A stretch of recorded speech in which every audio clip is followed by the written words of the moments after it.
President Trump says he learned a lot about the coronavirus as a result of his diagnosis. Skyler Henry reports the message he continues to project is it's not that bad.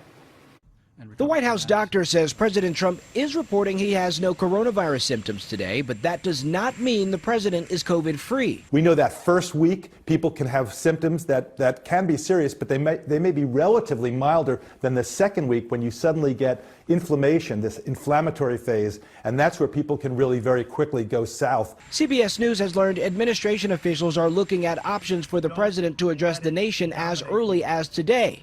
The White House is a coronavirus hotspot, with at least 18 infections among staff and recent guests. We have to assume that the president still is contagious, that he's shedding virus. You're not considered free of the ability to infect somebody else for about 10 days after you develop symptoms. President Trump will continue coronavirus treatments at the White House, and his doctors say he's not out of the woods yet.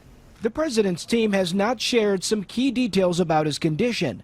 In a new poll from Axios, 23% of those surveyed say the president being COVID positive makes them less likely to trust him to provide accurate coronavirus information.